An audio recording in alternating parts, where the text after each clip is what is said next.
बड़ा सवाल ये है कि क्या पार्टी का हित हो रहा है? जो सही उम्मीदवार है उसको बैठाकर अगर आपने एक दूसरे उम्मीदवार को दिया है जिसके जीतने के चांसेस बहुत कम हैं, जिसका जनसंपर्क नहीं है, तो क्या आप सही में आप क्या पार्टी का भला कर रहे हैं?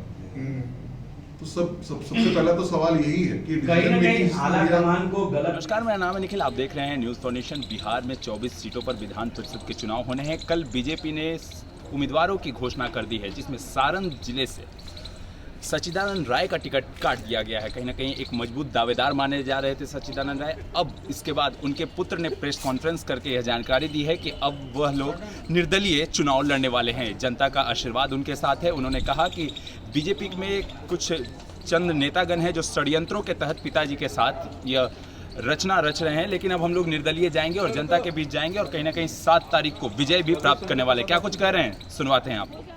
टिकट काटा गया है तो कोर्स सबसे पहला बात यह है कि टिकट काटा गया तो उसको लेकर बहुत ज़्यादा दुख है। हमारे जितने भी सहयोगी हैं, जितने भी मित्र हैं, सबके अंदर ही इनफैक्ट दुख नहीं, आक्रोश है काफ़ी हद तक। तो अगर इस तरीके से देखा जाए तो कारण ये है कि बिकॉज जिस तरीके से टिकट काटा गया है, जिस तरीके से कैंसिल किया गया है, वो एकदम से अचानक हुआ है, जिसका कोई क्लू नहीं था, जिसका कुछ बताया नहीं गया था। पिछले 5 महीने से अगर आप देखेंगे तो नए जो जितने भी जनप्रतिनिधि हैं उन लोग का इलेक्शन चल रहा था और वो जब नए चुन के आ रहे थे तो बेसिकली उनसे लगातार मुलाकात किया जा रहा था, उनसे लगातार टच में रहे हैं और क्षेत्र में पिछले 5 महीने में रफली हर जनप्रतिनिधि से लगभग 3, 4, 5 बार पर्सनली मेरे पिताजी ऑलरेडी मिल चुके थे। तो जो तैयारी है वो उतना एडवांस लेवल में था और जब ये मेहनत किया जाता है तो अकेले तो होता नहीं है। इस मेहनत में सबका सहयोग लगा था। लगभग 300-400 लोग होंगे जो कि सहयोग में लगे हुए थे ताकि ये हम लोग जनसंपर्क अच्छे से कर पाए। तो जब ये अचानक से जब ये हुआ है तो ये डिसीजन हम आज अचानक से नहीं ले सकते कि नहीं हम बैठ जाएंगे, हम इस इलेक्शन में पार्टिसिपेट नहीं करेंगे, हम पीछे हट जाएंगे। वो भी हम कर पाते अगर हमको कोई समझाया होता, अगर कोई समझाया होता मेरे पिताजी को कि ये कारण है, ये कमियां हैं, मगर ऐसा कोई कमी बताया नहीं गया है। इनफैक्ट ये जो पता चला है वो भी मीडिया के थ्रू पता चला, वो भी न्यूज के थ्रू पता चला है। ऐसा नहीं है कि आधिकारिक तौर पे घोषणा नहीं हुई। अभी तक आधिकारिक तौर पे घोषणा हुई है सर। जो घोषणा हुई है सर वो मीडिया के थ्रू बताई गई है, उनको बुला के नहीं बताया गया है। उनको किसी भी सीनियर लीडर ने एक फोन कॉल तक नहीं किया है बताने के लिए कि इस बार के जो इलेक्शन होगा उसमें आपको टिकट नहीं मिलने वाला है। सबको पता है, एक एक इंसान को पता है कि वो किस तरीके से मेहनत कर रहे थे। वो 6 साल 8 महीना जो उनका कार्यकाल रहा है उसमें लगातार क्षेत्र में क्या क्या उन्होंने गतिविधियां की हैं, कितना मेहनत किया है, सबको पता है ये बात। उसके अलावा सबको पता है कि पिछले 5 महीना में वो कितना ज्यादा जनसंपर्क कर रहे थे, किस तरीके से पूरा टीम को लेकर, पूरे कार्यकर्ताओं और सहयोगी और दोस्तों की टीम को लेकर वो किस तरीके से मेहनत करते हैं, सबको पता है। तो ये अचानक से कैंसिल हो जाना सर, ये एक तरीके का ना बेइज्जती हो गया है। ये जो आप बता रहे हैं कि बिल्कुल है सर, कुछ हद तक है। और देखिए सर, अगर कहीं पे कुछ सही करना होता है ना तो उसको ट्रांसपेरेंट करना बहुत आसान होता है, क्योंकि आपको उसके अंदर ना एकदम सच्चाई बताना है, ये दूध है, ये पानी है, इसमें कोई मिलावट नहीं है।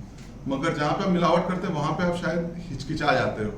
और वही हम लोग का भी शक है कि पार्टी के अंदर ऐसा कुछ हुआ है।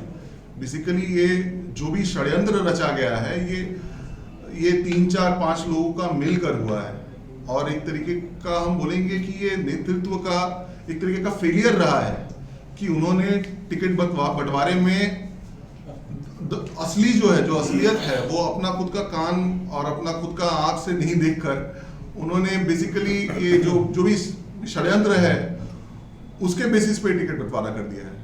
आगे क्या लेकर अभी कोई बातचीत नहीं हुई है। पिताजी क्षेत्र में थे, लगातार क्षेत्र में रहे हैं। कल पटना आए थे वो शाम को यही सोचकर कि कोई ना कोई उनको फोन करके बुलाएगा मिलने के लिए, समझाने के लिए, मगर किसी का कोई फोन कॉल नहीं आया।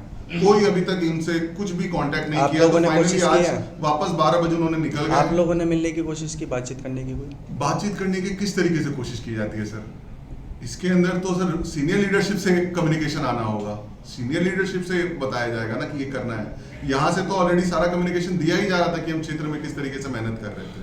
आगे की क्या कुछ रणनीति रहने वाली है सर? रणनीति अब ये है कि जितने भी हमारे सहयोगी हैं हम लोग ये चाहते हैं कि ये इलेक्शन हम लड़ें। अगर निर्दलीय लड़ना पड़ेगा तो निर्दलीय लड़ेंगे और हम ये जीतेंगे, क्योंकि हमको भी पता है, सबको पता है क्षेत्र में कि असली जो उम्मीदवार हैं, जो जीतने के जो काबिल हैं, वो मेरे पिताजी श्री सच्चिदानंद राय हैं और उनके नाम पे ही वोट गिरेगा, क्योंकि जनप्रतिनिधि ये बात समझते हैं कि कौन उनका भला कर सकता है।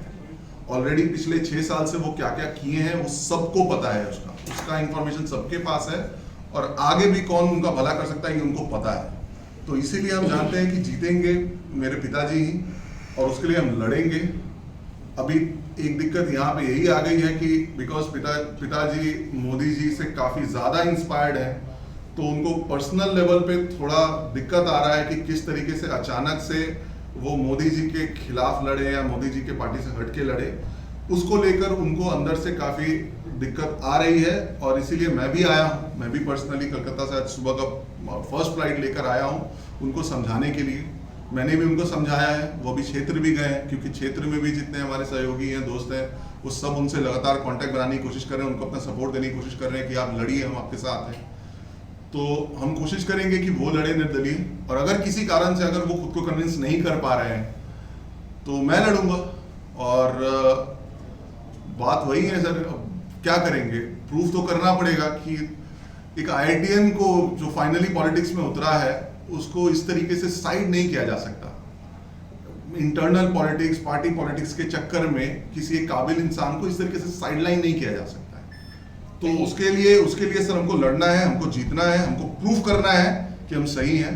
और उसके लिए अगर पापा के नाम से भले ही हम जीत के आए या मेरे नाम से जीत के आए, वैसे मैं भी IITian हूँ, तो अगर पापा के नाम से जीतना है या मेरे नाम से जीतना है वही अब सवाल है। सर वो कारण ये है कि कुछ हद तक ईर्ष्या के शिकार बने हैं मेरे पिताजी, ईर्ष्या के शिकार बने हैं। जिस तरीके से उन्होंने काम किया, जिस तरीके से उन्होंने मेहनत किया है, वो सिर्फ एक पॉलिटिशियन की नहीं, वो दरअसल यहाँ तो आए हैं समाज सेवा करने के लिए। हम तो 2010 में जब वो पहली बार यहाँ आए थे तो 2010 में हमने स्कूल चालू किया था, जो स्कूल के अंदर CBSE स्कूल है, गांव के अंदर स्कूल है सर। छपरा जो हमारा टाउन है उससे भी 30 किलोमीटर अंदर है। एंड वहाँ पर बच्चियों को निःशुल्क शिक्षा दी जाती है, फ्री एजुकेशन दिया जाता है, 1 पैसा नहीं दिया जाता है। और हमारे स्कूल में 80% जो स्टूडेंट्स हैं वो लड़कियां हैं। तो वहां से समाज सेवा चालू हुआ है, वहां पे खत्म नहीं हुआ है। वो जो अपने कार्यकाल के अंदर जो अपना जो रोल था वो तो MLC का निभा ही रहे थे। उसके अलावा उन्होंने कनेक्ट इनिशिएटिव चालू किया। कनेक्ट इनिशिएटिव में क्या करते हैं, ये भी अगेन मोदी जी के ही विजन से इंस्पायर्ड है। मोदी जी का विजन था कि दरअसल जितना भी ये हम बेनिफिट्स जो भी गवर्नमेंट लेके आता है स्कीम्स के थ्रू, वो ग्रासरूट लेवल पे नहीं पहुंच पा रहा है, हमको ग्रासरूट लेवल पे पहुंचाना है। उसके लिए कनेक्ट चालू किया गया था, जिसके अंदर ऐसे हमारे 50 सहयोगी हैं, 50 लोग हैं जो कि लगातार रोज कोई ना कोई सभा करते हैं लोगों में, मतलब ग्रासरूट लेवल पे ये इंफॉर्मेशन पहुंचाने के लिए कि हर इंसान का क्या क्या बेनिफिट उनको सरकार से मिलना होता है, किस तरीके से बेनिफिट मिलना होता है, क्या वो बेनिफिट उनको मिल रहा है, नहीं मिल रहा है तो क्या करना है वो बेनिफिट पाने के लिए, इस पे काम किया जाता है। इसके अलावा स्वच्छ भारत अभियान में उन्होंने पता नहीं कितने 10,000 से ऊपर टॉयलेट्स बनवाए थे, मतलब अलग अलग पंचायतों में। इसके अलावा और ऐसे बहुत सारे एक्टिविटीज है। प्रधानमंत्री कौशल केंद्र हमने बनाया है अपने गांव में। तो कहने का मतलब है कि ये समाज सेवा का जो उनका जो भाव है वो उनको एक अलग लेवल पे लेके जाता है, वो उनको एक तरीके से बाकी नेताओं से थोड़ा डिफरेंशिएट करता है। अच्छा, और उसके कारण सर लगता है कि ये ईर्ष्या का माहौल था बेसिकली, जिसके कारण कुछ चंद नेताओं में, हमको नहीं लग रहा कि बीजेपी के जितने भी स्टेट लीडर हैं सबका यही सोच होगा, मगर कुछ जो गोलबंदी किया गया है या कुछ चंद नेताओं ने बेसिकली ये षड्यंत्र, मिस इन्फॉर्मेशन गया है सेंटर को और शायद उसके कारण ये गलत डिसीजन दिया गया है। क्या सर? नहीं सर, अगर जब सहयोग मांगा गया है तब सहयोग दिया गया है, जब सहयोग नहीं मांगा गया तब भी सहयोग दिया गया है। समाज कल्याण के लिए मेहनत किया गया है। और हो सकता है सर कि कहीं उनकी काबिलियत ही उनके रास्ते का रोड़ा बन रही है। पता नहीं, होना तो ऐसा नहीं चाहिए, नॉर्मली तो ऐसा होता नहीं है जनरली। इतना काम किया, विश्वास बहाल नहीं कर पाए शीर्ष नेतृत्व तक। सर अगर कोई कमी होती तो उनको बुला के बताया तो गया होता कि आपकी ये कमी रह गई है जिसके कारण हम आपको आगे मौका नहीं देना चाहते हैं। उसमें भी कोई बुराई नहीं होती, कोई कमी नहीं होती, समझ में आ गया होता सर कि क्या प्रॉब्लम है। मगर ये जो चुप्पी है ना, ये चुप्पी नहीं समझ में आ रही है। चुप्पी का मतलब है कि कुछ ना कुछ प्रॉब्लम है, कुछ ना कुछ अलग प्रॉब्लम है। ये ट्रांसपेरेंट प्रॉब्लम नहीं है जिनको वो आसानी से बता पाए। अब तो बीजेपी के खिलाफ में आप चुनाव में लड़ेंगे, क्या ये फैसला अंतिम फैसला है, पीछे तो नहीं हटेंगे? तो पीछे बिल्कुल नहीं हटेंगे।